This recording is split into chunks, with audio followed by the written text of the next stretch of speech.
résultat de l'école publique, résultat de l'école à la maison, dans la vie. Ça, c'est intéressant à regarder. Ça, c'est bien pour les maris parce que très souvent, ils considèrent que la maman a une sorte de lubie pour protéger son petit chéri et que non, il vaut mieux que l'enfant aille à l'école, se frotter à la vie et puis apprendre à se battre, c'est très bien. Cessons de cocooner les enfants, il faut un petit peu les mettre dans le bain. Eh bien, en fait, on s'aperçoit que c'est d'ailleurs une pensée tout à fait logique et pourquoi pas. Et les papas ont raison de se poser, enfin de réfléchir sur ces questions. Il ne faut pas forcément trop cocooner l'enfant, il ne faut pas le surprotéger, en effet.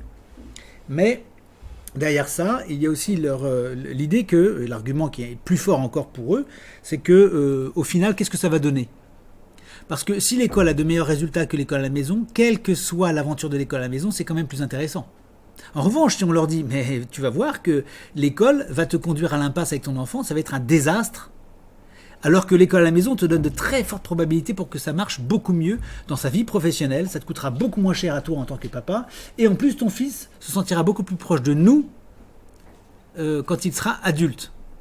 Ce sont quand même des arguments massus pour un père de famille. Parce que le père de famille, il n'a pas envie que son enfant soit naufragé de l'existence, soit un raté dans la vie, ou soit pauvre, soit en échec.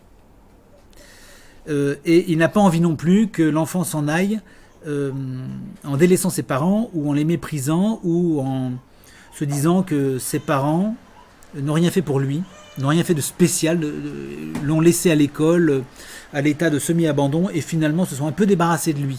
En fait, même si l'enfant ne se dit pas ça, il n'a pas de lien fort à ses parents. Voilà. Et je le dis en passant, mais pour les papas, mais l'enfant est le meilleur investissement qu'il puisse faire. Parce que vous pouvez toujours acheter des actions Alstom ou Air Liquide ou Peugeot si vous voulez. Mais vous allez voir à la fin de votre vie que l'enfant est votre meilleur investissement. On a fait plusieurs articles à ce sujet et vous verrez que l'enfant, c'est ce qu'il y a de plus intéressant, même sur le plan financier, qui n'est pas le plus important, mais qui est un aspect évidemment important, parce que beaucoup de papas aussi se disent l'école à la maison va me coûter plus cher, ce qui est faux en fait. L'école à la maison coûte moins cher que l'école classique, gratuite, laïque et obligatoire. Ça, vous pourrez regarder sur le site, c'est assez intéressant. Mais il y a souvent cette arrière-pensée. Mais au-delà de ça, l'enfant, attaché à ses parents, est prêt à leur réserver une place dans sa vie d'adulte, est un être extrêmement précieux pour les parents. Parce que vous savez, quand on a 30 ou 40 ans, tout va bien. 20, 30 ou 40 ans, tout va bien, on n'a pas besoin de son enfant. En général, on est assez vite lassé, on peut le repousser en disant écoute, fiche-moi la paix, je suis en train de travailler, j'ai des choses à faire. Et puis, arrivé à 70 ou 80 ans, c'est le contraire. C'est l'enfant qui dit écoute, papa, je suis désolé, mais j'ai du travail, j'ai des choses à faire. Alors que le papa et la maman aimeraient beaucoup avoir leur enfant près d'eux. Et vous savez que nous sommes dans une société qui produit énormément de solitude.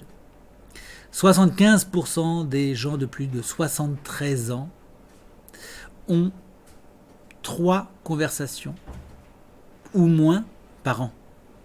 Par an. Donc vous voyez l'immense détresse des personnes âgées. Et tous ces gens-là ont eu des enfants et se retrouvent seuls. Pourquoi ? Parce qu'ils ont confié l'enfant à l'école et que l'enfant n'a pas de lien spécial à leurs parents. Vous savez, pour qu'un enfant soit attaché à son parent, il faut quand même qu'il y ait un certain nombre de choses vécues en commun. Alors ça, voilà, je crois que c'est des choses qu'il faut dire aux papas, qu'ils réfléchissent à ça et qu'ils se demandent s'ils font bien de mettre l'enfant à l'école, si c'est un bon investissement pour eux, si l'enfant va s'en tirer dans la vie et si au final, leur lien à l'enfant en sera grandi.